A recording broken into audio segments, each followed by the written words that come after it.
Perfect, thanks. Too loud? Volume again? Great. So I'm going to talk about OpenTelemetry, about something called continuous feedback, and about Go. But just some brief intro about me. I'll keep it very brief because this thing is falling apart. Never mind. So my background is in development. I'm a developer. I've been for many years. But I've split my time between kind of product management, development, hands-on roles, managerial roles. I've never figured it out. Like whenever I was coding, I really wanted to be kind of a part of why are we coding this? Why this feature? And whenever I was in product management, I was bored because there was no code to write. So this is the tragedy of my personal career. But throughout this career, this is where I spent my time. So as all of you probably know, these years have been about accelerating releases, getting to continuous deployment. And in order to do so, I was asked to make development more efficient, create a deployment process that actually works. And I've been doing that for a lot of time. My KPI was, how do I make things faster? And I want to tell you a story that's very kind of emblematic of what I found trying to do that, which kind of led me down this rabbit hole of OpenTelemetry and why we need observability in our code. So the story I want to tell you is a story of a developer that I'm going to call Bill. And Bill has a task. His task is to get a feature or a change to a feature into production. Now, Bill's task used to be very, very simple. I know because this used to be my task way back. Way back when we actually coded a feature, our job ended when we finished coding the feature. So we would finish coding, we would wrap it up real nice, we would send it over to QA across the hall. Some discussions would ensue about what's a bug, what's a feature between dev and QA, and eventually, after many stages, it would get into production. But that changed, right? So today, in order to get his job done, he needs to write unit tests, he needs to think about integration tests, he needs to know how to deploy the code. He's owning much more. But Bill is great because we've trained him and he has the best tools available and he's using all of the best practices around GitHub and GitOps and how to get code into production. But then the question, and I want to ask that question, turn it over to you. What should Bill do after he released his code into production? What's the next step? Who said monitoring? Great, okay, monitoring. What else? Sorry? Integration test after he released it into production? Could be. What do you think happens 99% of the time to all of the builds after they release the feature into production? What's the next step they actually do? Nothing, also known as move on to the next feature. And that's the inherent problem. Because once Bill released his feature, what I asked of him, what I wanted to do, what I wanted to happen was to ask these questions. Did your code actually work well? Were you successful? You've completely rewrote the data access here. Did it make life better, right? Is anyone using it? I have personally seen horror stories where code that was meticulously written, handcrafted and added into production was just one bad if statement away from actually getting executed ever.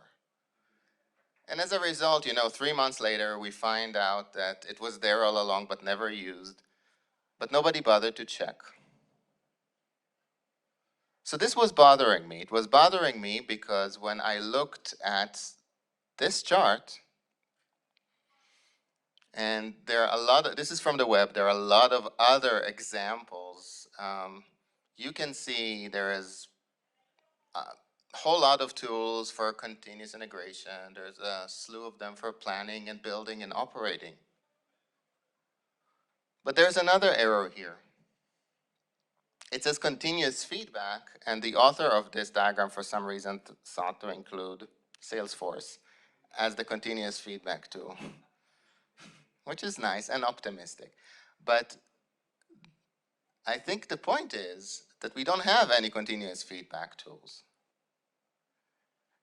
And this is something that I thought to myself, why is this happening? Why are we actually having, in a situation where we have so much feedback when we code, we have limited feedback from tests, right? Because it's just kind of true, false, passed, failed. But somehow when we look at production, as we're coding, we have very little feedback. So it's not that we don't have the technology, right? Because there's a lot of monitoring, logging, tracing going on. But it's never coming into play when we're coding, because sometimes, always, it's about getting this done, moving to the next feature.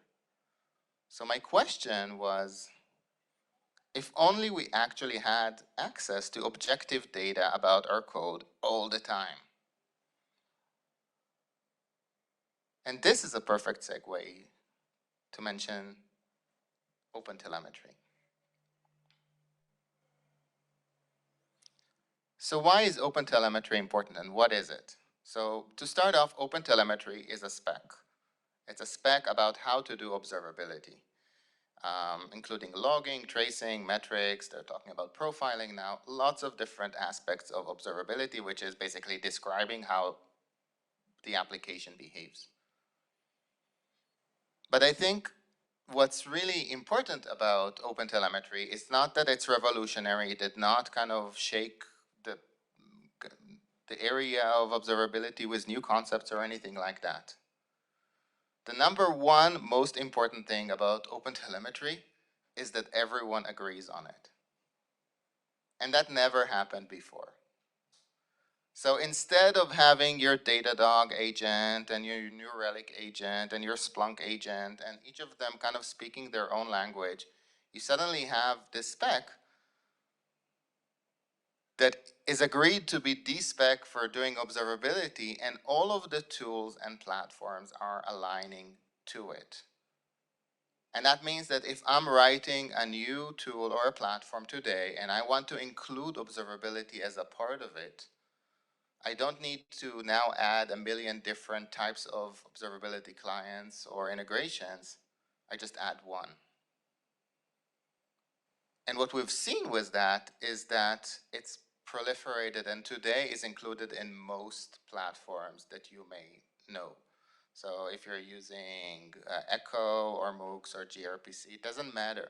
All of them have OTel today included out of the box. And what that means for me is that I don't need to worry about it. I just need to turn it on. It's basically almost included out of the box. And we'll see how to do that. The other thing that's important about it is that it's open. It's open source. So lots of tools can now come in and take this data that Bill was not using and nobody else was using and try to make it a bit more useful, because it's something that doesn't require these tools to know about this proprietary standard or the other. It's just something that's very easy to extend, and we suddenly have an ecosystem. So I've created some sample code. We'll look at it in a sec, but before we dive into the code, I just want to I wanted to make something that's a bit, has a bit of external component. So we have here kind of a Mux server, a Postgres database, some external API we're talking to. And what I've done is just add OpenTelemetry by enabling it through the OpenTelemetry module.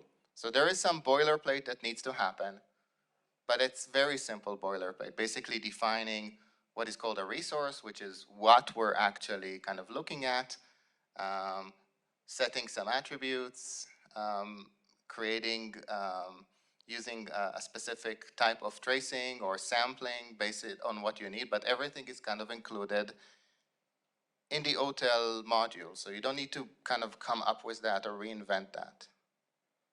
And what happened when I did that was suddenly the situation transformed. Instead of having code where I had little visibility, I had almost too much visibility. So I mentioned before that many of the platforms already added OTel kind of out of the box. So in this case, I was using PGX for Postgres. I just turned it on. I was using Mux. I just turned it on. And suddenly, all of these kind of purple diamond-shaped things are just integration points where I was getting a lot of data from. So within a couple of minutes, I turned an application where I was having very little visibility about what was going on after I rolled out my code changes into a situation where data was just streaming in. Now, the question is, I just wanted to mention that in addition to all of that automatic data, I can also, with the OpenTelemetry module, start kind of defining my own scopes that I want to trace. So in this case, I have a function. I can start a specific span, which is basically an OpenTelemetry way to say, this is an area that I want to measure. I want to know what's going on, who's calling it, how much time is it taking, what's happening around this code, and I want to give this a name. In this case, it's the function name, but it could be something like a logical name of a business process that the code is kind of in charge of. And augmenting the original automated data with this kind of manual instrumentation, I suddenly start having a lot of data. Now, how do I actually access that data? So OpenTelemetry has another really cool concept, which is called a collector. So you can think about a collector like a type of a router for telemetry. It defines what goes in, what goes out, where to ingest, where to export. So in this case, I have code that's emitting OpenTelemetry data, so it will ingest OpenTelemetry data, and I can send it wherever I want. I can send it to Logs.io, Coralogics, I can send it to a local Jaeger, to Elastic, I can send it to Grafana, whatever tool it is that I'm using, and I don't need to change the code for it. All of that is defined in a simple YAML file and is kind of just a container that I need to start and handles all of the routing for my observability. So let's take a look at how it actually looks. Now, switch on mirroring.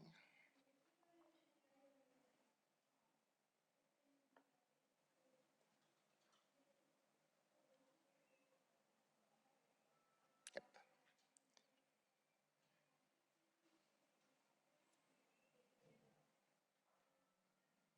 Is this big enough? Should I make it a bit bigger?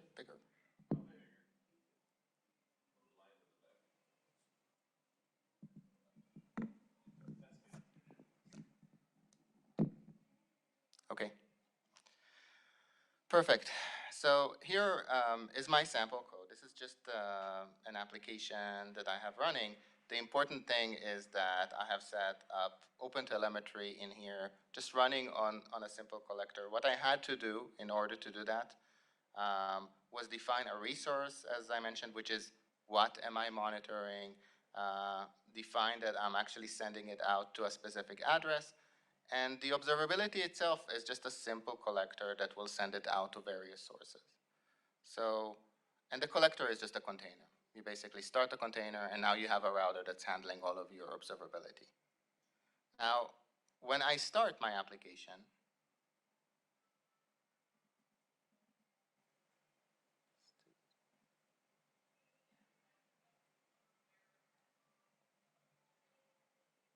good. and it will start emitting data. Sorry, the menus are super, super, super small.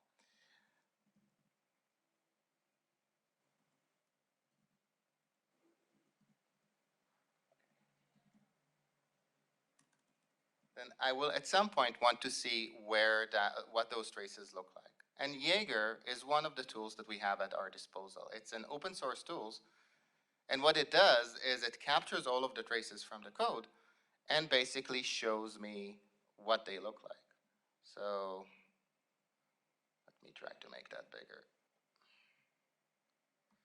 So for example here, I can look at a specific operation. Let's say it's the one that I've added.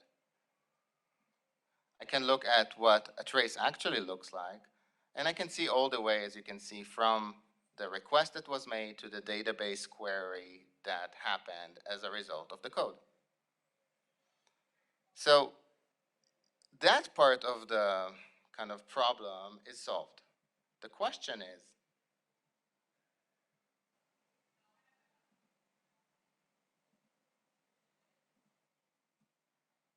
sorry, I was going to do a bit more live coding, but the resolution just doesn't work. But the question is, does it actually work?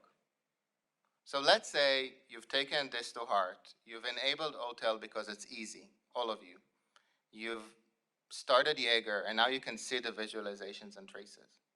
Do you think tomorrow, after you check in your code, you're going to look at what it did and measure it? No, right? But why not? Because, and this is a problem. Now, do you guys, do you use logging? Who uses logging? Who uses tracing today? Okay, so you're using a lot of traces and logging, but somehow that doesn't come into play into your work. Now, before I answer that, because I think that's the most important thing I wanted to talk about, we need to think about it some more, because I think that when I was mentioning before the story of how Bill is working and operating, I was only telling half the story. Because when I was kind of looking more at the flow that we're going through when we're using OTel and when we're measuring things about our application, it's a continuous flow. So it's true that linearly thinking, once I finish coding my application and I send it out to production, I want to check what's going on with it. But all of that data existed even before. So even before I start coding, I want to be able to say, well, this is already running in production. Who's using it? Is it working well? I want to say, what should it be optimized for? Am I looking at a piece of code that will get run at a crazy concurrency? Or is it something where I need to optimize for memory or for something else? So, and even before I check it in, I want to validate it. I want to know what to pay attention to. So I looked into what's stopping continuous feedback from happening. I talked to developers, a lot of them, and it was bothering me. It kind of became a personal project for me because I was seeing my team push to release faster, but essentially all we were doing. I'm sorry? Your slides, can you reshare them on the StreamYard? They got bumped off. Oh, they did? Yeah. On the stream elements? On the stream, yeah. Just one sec.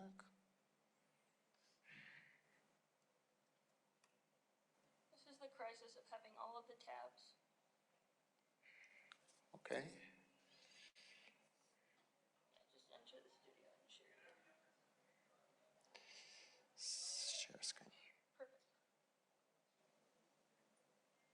Thank you. Yep. You're good to go. Apologize for that. So what's stopping it? And I found out that it has to do with three things. Four, actually. The first one is expertise. So I just showed you a lot of raw data. But it's not enough, right? In order to know answer all of these hard questions that I was talking about, I need to be able to process that data. Now, it's not every day that we do statistics that, is this echoing for you too, or just for me?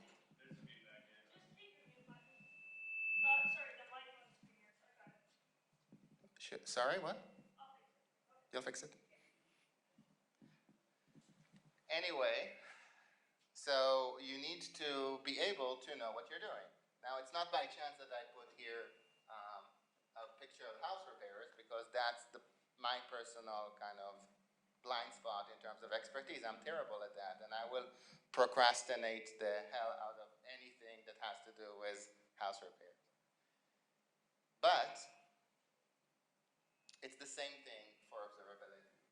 If I'm asking my developer, go look at the P95 percentile of this function and then see how it's changing over time, he's going to look all googly-eyed at me, and then he's not going to do it because it's the last thing on his worry list.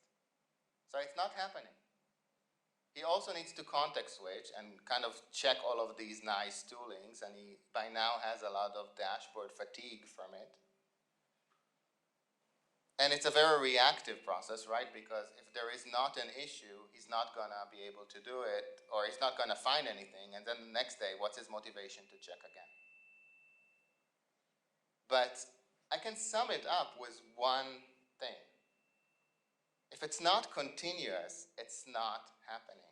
Okay, when we have continuous integration, that's exactly what we did. We said we don't need to think about, can you hear me like this? Yeah, but the stream can't. Oh.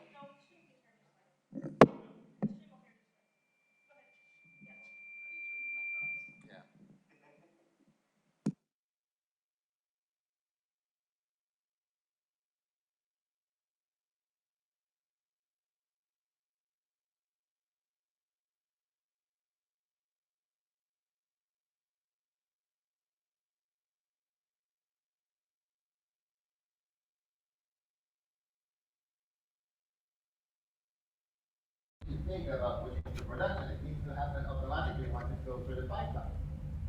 And when we're talking about feedback, it has to be the same. It has to come to me in an automated way, and then I might be able to use it in my work. If it doesn't work like that, it doesn't work at all. And this is where I kind of got started with it. So I was thinking to myself, there is all this great data, and we just saw some examples of it with OpenTelemetry. Too much data. There are developers that are writing code trying to accelerate it and are owning more and more production because there is less of a runway between them and production. We're continuously deploying them.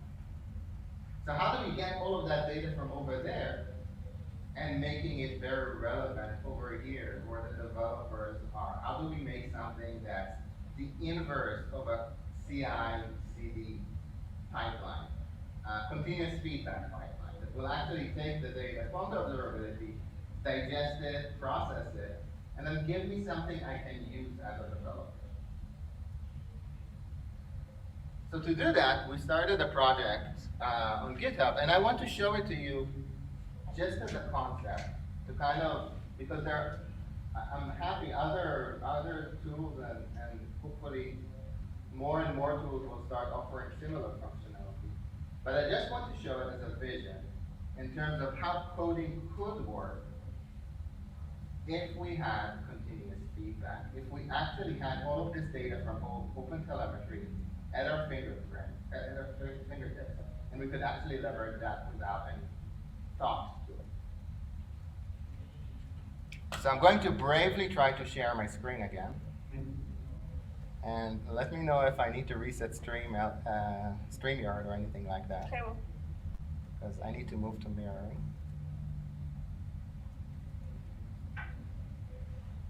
And I'm going to go into my same code. Hopefully the resolution is better now. And I'm going to show you this piece of code. And there is nothing in particular that's important about this piece of code. It's probably meaningless. It's doing a lot of things. But the question that I'm going to ask you is, as the developer, what do you know about this piece of code? And the answer is you don't know a lot, right? Except anything that, if If you study it really hard, you might find stuff. But I'll tell you when you will know anything about this code.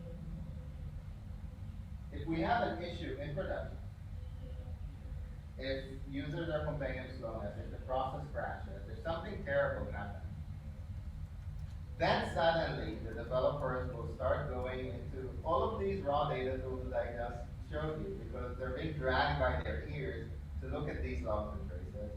They're going to look really hard, and you're going to find amazing things about this code. You're going to find that it shouldn't be calling the service that it did, that it's slow, that certain things should not have worked this way, but sometimes do. You're going to find that other services are calling this code that you didn't know about. But you're only going to find that out if something catastrophic happens. So the concept of continuous feedback is saying, okay, how do we make that information available? So I'm going to show you one approach in order to do that. I'm going to enable here Digma, which is basically a continuous feedback pipeline. And one of the outlets is an IDE plugin. And I'm going to be looking at the same code that we looked at before. Only this time I'm going to let kind of Digma analyze what's going on with it. Let me try to make that bigger. So suddenly I'm looking at the same code, only as you can see, stuff started showing up around here. This existed all along. I was just not aware of it. And this is coming from production. This is the same raw data that I was showing you before with all of these little, the raw traces that nobody has time to look at. Only it's being analyzed all the time. And I'm seeing stuff. It's slowing down, which is interesting to me. There is an error hotspot here. There is a possible issue of an n+1 select situation where it's doing too many selects because of bad modeling. And it's, in terms of concurrency, it's low usage, which is basically good enough. And all of that, different pieces of information, this is pretty noisy because it's kind of a contrived example, but it's still kind of something that I would probably want to know. And of course, I want to double click, see more information about how this code works in runtime. So suddenly, it becomes something that is as easy to use for me as find usages or IntelliSense within the IDE. Just another layer that describes this code that I want to make available to developers as they code. And if I want to look at a specific issue, I can always kind of examine that and see where that issue is happening and kind of explore what is the query that's giving me the issues and all of that. But the idea is that suddenly we've kind of torn the veil between all of that runtime data and the code.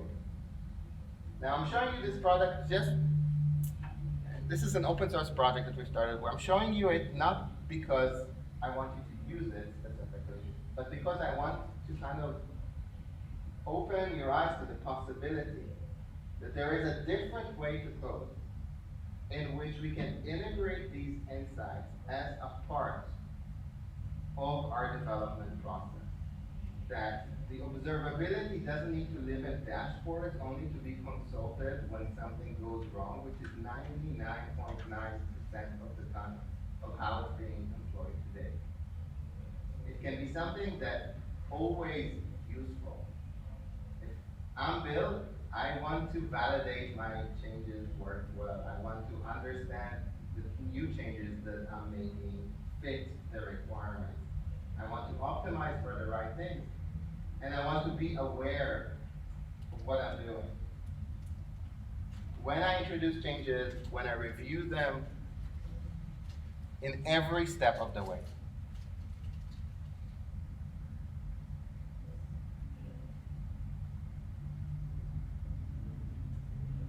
Let's try to do it this way.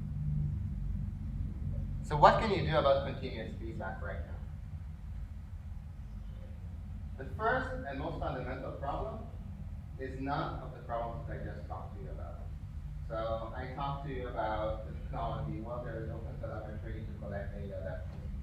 I talked about the fact that it's not continuous. Well, tools are coming up and more will, in addition to the ones that I'm working on, to that are going to make it very easy for it to be continuous forever. The problem, just like we had when we had to kind of convince people to use testing, is cultural. It's a concept.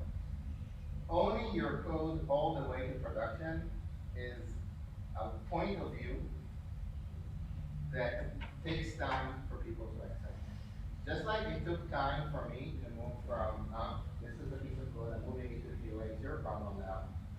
And then it now takes time for developers to kind of accept the fact that it's not deploy and forget about it. It's deploy and continue to care about it. So owning your code is one thing that cannot be solved by technology. It's a culture. It's something that needs to be reinforced within organizations.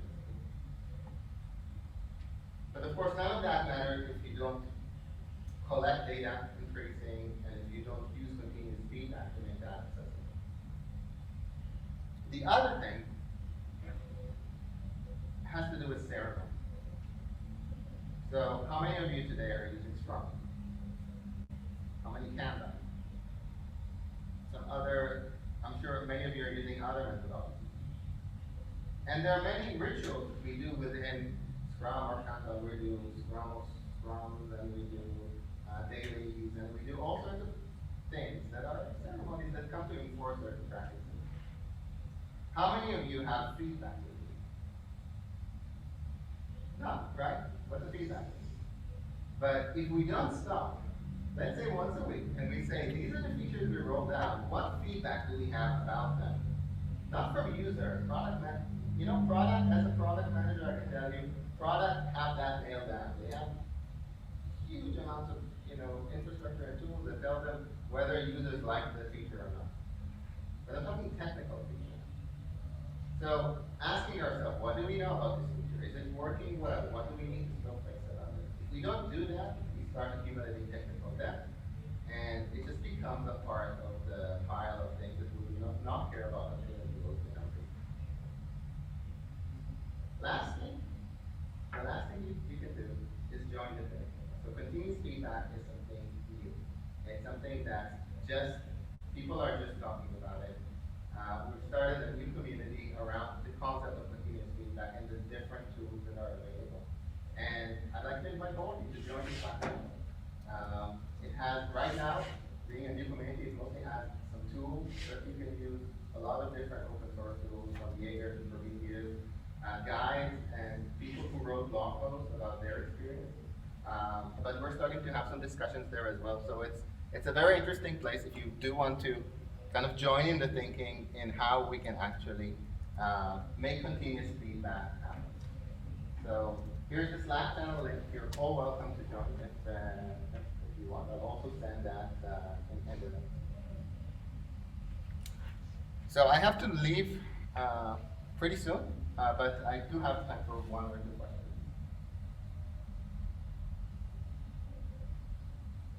Yeah. So one of the big benefits we've seen with tracing is being able to map out a microservice environment, right, where problems are no longer associated with a single domain.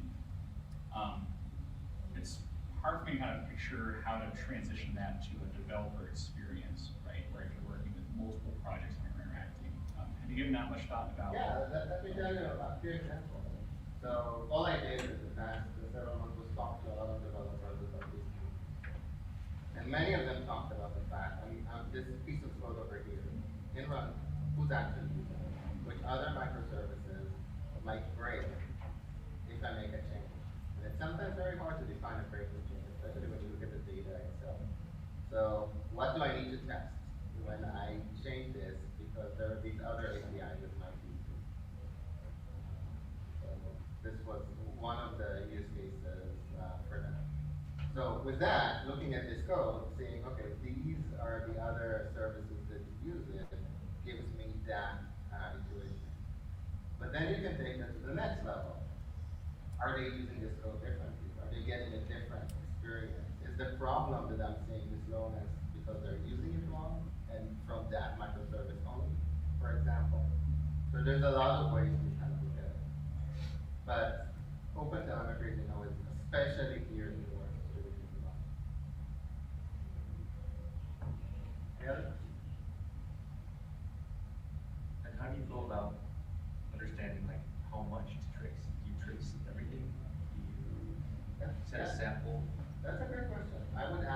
how do you know how much to log?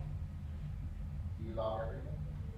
So it's basically always kind of compromise. I've talked to an organization, they trace everything. Every function trace, until they hit performance issues, and then they stop doing that. So the idea is you want to trace where it makes sense. You start from the outside, and then you add levels of granularity as you.